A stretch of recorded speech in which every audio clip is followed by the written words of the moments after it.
Hi everyone, welcome back to my space. I know it's been quite a while. Man, life is lifing. Hey, unashtuka hivi kidogo, it's months. Hey, mi hata nashanga mwaka inaenda wapi.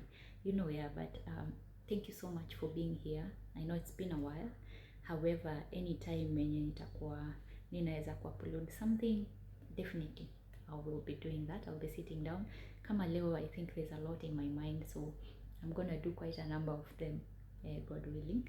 Yeah, and then just get to share. Remember, this is just a space for me to share things as I. Just a moment. Okay. This is a space for me just to share what I'm learning about life, and hopefully it helps someone in their thought process. Hopefully, um, someone else is able to share their own story, and hivyo and we get going, we learn from each other and we get going. So sawa. Yeah, so today, something that mimi mwenyewe sija achieve, however, we learn as we go, yes. I want to talk about finding our why. Okay, why here being equated to purpose. All right, and even commercial, this is so interesting. So if you've done the Kenyan curriculum system, you realize that we spend a whole 4 years of our lives in high school finding X. And then you're done with that KCSE and you come out to the outside world, and guess what? Voila! Huku nje, it's all about finding why. Yeah, that's such a tulidanganywa vibaya sana, but anyway, yeah, so here we are. So finding why, finding our purpose, and allow me to base my thoughts from a podcast that I really love watching. So I want to use that as my basis for what I believe finding our why entails. All right. Honestly, in this season, I've been watching such amazing podcasts. Yani, my YouTube algorithm, yani, hey. So one of those podcasts that I watch ni Alex Mokideu. So I think it's a fairly new channel, but he really has good guests. So when I'm talking about finding why, there's this guest that he had on the show. His name is Pitson. I mean, hey, tunajua Pitson, especially millennials tunajua Pitson. Watu wa CU, era ya CU high school, na weekend challenge tunajua Pitson sana sana sana sana. So he had Pitson over. I was trying to remember one of his songs, lakini nimenotice naweza anza kuimba alafu lyrics ziende, staki aibu.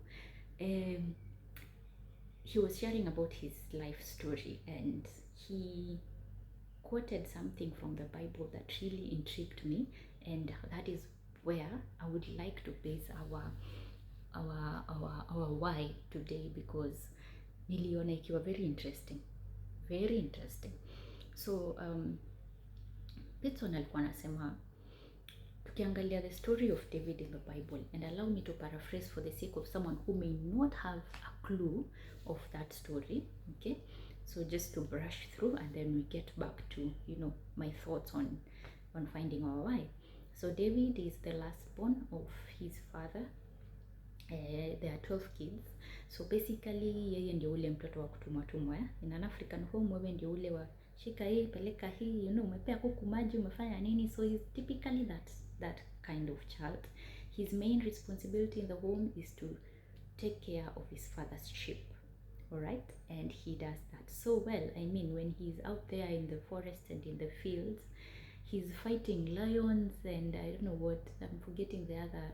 He's fighting wild animals so that to protect his sheep, And when he comes home, he's so excited. He's telling his dad, imagine leo niliua lion ama nilifanya nini. Like, he's so excited at what he's able to do to protect his sheep. But of course babake amangalia zile za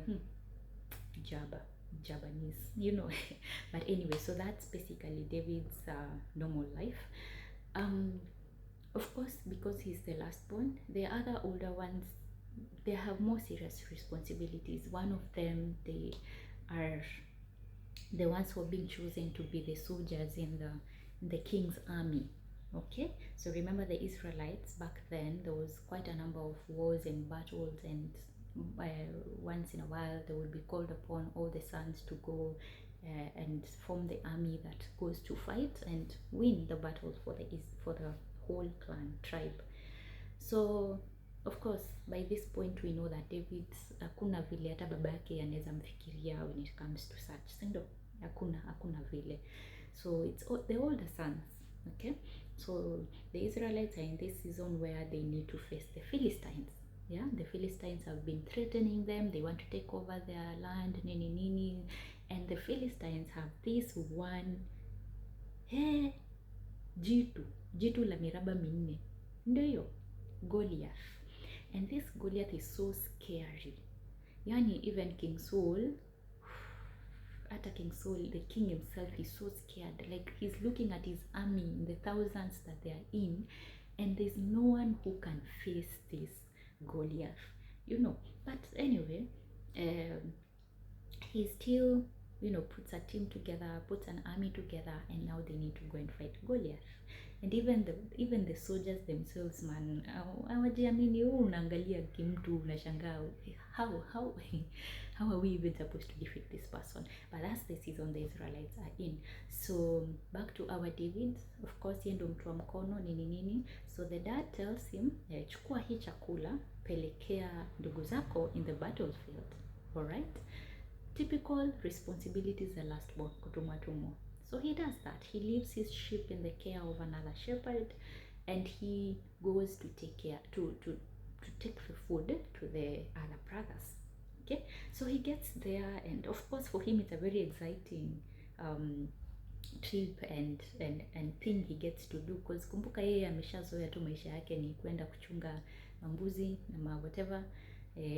Sasa hii ni an opportunity to be with the older people, to know what happens in battles and everything. So for him, he's super excited, he's overjoyed, and people are there worried, they're looking at this Goliath, wanashanga guy, watu wameshtuka.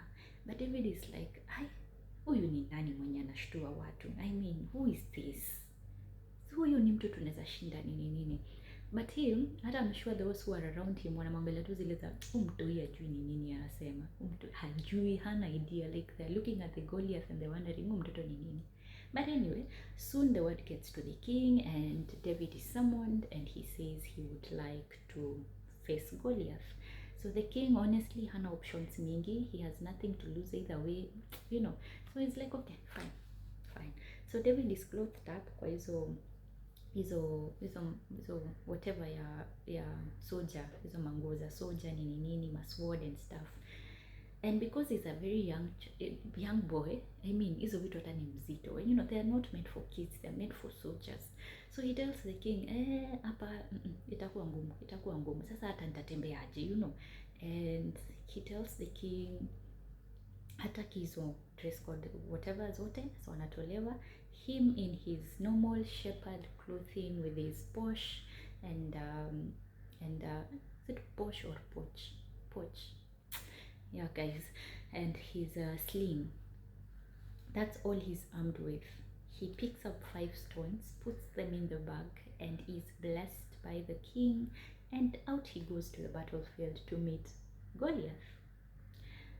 So first of all, honestly, hata kama wewe ni Goliath, utaangalia ushanga, hii sasa hii ndio gani? Hii ndio ujinga, hii ndio nonsense gani? Like atika mtu kenye kanakuja kukufight kanaka literally ni katoto, and it's like wewe nitaku anyway. So he's boasting over there and laughing and saying the way he's gonna conquer the Israelites and everything. And David doesn't speak much. He only tells him, this I'm paraphrasing, if you want the whole story, the Bible will be such a good reference for you. So he just goes ahead and tells him that you come to me with swords and whatever, the finest of army weapons that anyone can have, but I come to you in the name of God. Like, I'm gonna defeat you because the strength that I am using is not mine, but from God. So wewe unapigana, a song just came to my mind anyway, unapigana na mimi na nguvu zako, okay, mimi napigana na wewe na nguvu za Mungu. Long story short, the battle begins. David, from his bag, he picks out one stone, puts it on the sling, and directly within one shot aims at the forehead of Goliath. And believe it or not, the guy is knocked down and out, and it's done. It's victory for the Israelites. So I can just imagine what happened after that. Go read the full story, it's interesting. But now, relating that story to finding our purpose, all right? This purpose thing, even me, I'm still figuring it out. However, the beauty is in sharing what we are learning in the process. Maybe kuna mtu mwenye anahitaji kusikia hii part, For me, what stands out in that story is, first of all, when you read the story, you'll get a clear understanding of how David was carrying out the role of shepherding the sheep. He's very tactical. He's very intuitive. He's very smart. He's able to face the wild animals. He's able to defeat. He's able to do some things that maybe another shepherd will not be able to do, and protect his father's sheep. And he's so happy when he goes back home and all his father's sheep are intact, And for that, his sheep really love him. Sana, sana, sana. So he does this shepherding role so well. Okay. Number two, for me, it's the fact that he picked 5 stones, put it into his bag, and the very first stone that he picked, and aimed at Goliath is the one stone that took him out. Okay? So me, what I'm learning from that story is, in the course of life, we're gonna be picking so many stones in the name of we are trying to align with our purpose. Okay? Especially if we do not have God in the picture. We will pick the stones. Tutapick stones 100 tukitafuta to that one stone that's meant to be our purpose. We ni mtu unaenda CBD, umetoka Jogoo Road, lakini utazunguka, utafika hadi Naivasha, ufike Garissa, ufike sijui wapi, na ni CBD tu ulikuwa unaenda. Unless we put God first in our quest for finding why. David is so big on God. David is so big on the strength is not mine, it's purely God's. So what happens, I feel like what happens when you involve God in the journey and in everything, he helps us to find the right stone at the right time. All right, so that we do not move in so much blindness and get weary and all that. Like, he gives us the direction, because remember, we as human beings, we are so limited in what we're able to tell about our future, but God is able to see, like anaweza ona even 10 years, 20 years, 50 years, 100 years down the line what is gonna be of our lives. But sisi tunaweza ona tu leo, and based on kenye tunaona leo tuna assume kesho itakuwa hivi, but lo and behold things are different, But the moment we're able to trust God, na si kumtrust ile ya unamtrust sometimes no, like being rest assured that he's the one who's on the wheel, being rest assured that he's the lead actor and we are only the supporting, the supporting acts. He's able to propel you towards the right direction, so that instead of having to pick 100 stones and get weary and kwaruzana na watu in the course of life and get depressions and pressure and do everything, you're able to know your niche vizuri sana, well in advance, so that you're living in your purpose, you're living in fulfillment, you're living your life fully. And I feel like if you have such a life, mazee, hata ukikufa, time yako ya kukufa ikikam, you genuinely, you want to rest in peace. But if your time comes and you're like, oh man, no, hapana, kuna kitu sikuwa nimefanya, like I'm sure even your soul is so disturbed. So for me, that angle of I am fighting this battle of life, but I'm not fighting it with my own strength. It's someone who's in me that is stronger than me, who's fighting the battle for me fully. So for me, it's purely surrender. All right? Yes, it's me who's being seen. It's me who's in the marketplace, but it's God who's doing it all. That's, yani, for me, that's what really, really, really stands out. And I think my word today is that may we learn to journey with God. Because man, you read the Bible and you realize, you know, I think it's Isaiah, it says that we are his burden from the womb. Yeah, burden from the womb. Yani, he, ukiwa kwa tumbo alikuwa ashakujua. Wewe ukiwa kwa tumbo ndio unajijua. Wewe haukuchagua wazazi, haukuchagua career, haukuchagua anything, like you just came hivyo hivyo and life has been unfolding. But there's this guy who has a blueprint of everything that you're meant to be. For some reason mubambika sana na creatives. So creatives na sisi wenye tuko in this other sphere of life, sisi wote tulipitia the same system. Okay? Tulienda shule the same, tulisoma the same subjects nini, but for them walikuwa, you know, during those PE lessons and whatever lessons, them they really explode their creative side. Like we kitu yenye unashanga, we ulikuwa unaambiwa we enda utafute yani whatever you need to do to get that A, for you that's where your mind is, because mzazi amesema. But for this creative already kuna kakitu kana mstar up, kana mwambia kuna hii A, but kuna hii kitu inanibamba. So like wako huku wanasoma, yes, wako kwa system or curriculum, but they are really, you know, putting their best foot forward when it comes to, you know, their creative side, and they end up, wewe unaweza pata hiyo A honestly at the end of the 4 years. Now we end up, kuna wenye of course kuna wenye wame thrive that way, that's for sure, but kuna mtu anapata hiyo A na haimfikishi mali alikuwa anataka imfikishe. Huyu creative na hiyo D+ yake, yeye niche yake kumbe ni hiyo creative side yake ndio ilikuwa inamjenga, you know. So for me I feel like in a season where, whatever season we are in life, that which we are doing, let's have an open mind to be able to benefit from all that season is bringing to our table. If you're a mom, don't just focus on, you know, mtoto amekula, ameoga, amelala, amefanya nini. No, can I shepherd this child so well to the point that manzi at the end of the day nikienda kulala niko like, man, my kid has not just eaten, I have been present, I have been what, because you just never know what that stewardship, that shepherding of that child is meant to do in your next season. Maybe that's where your why is. Like the whole concept is, let's try our best to take care of that, of what God has given us in whatever present season that we are in.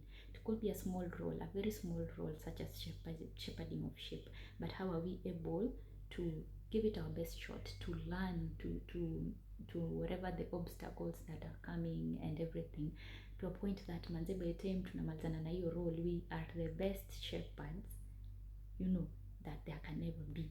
And then you get that kumbe that shepherding was it was like a sharpening.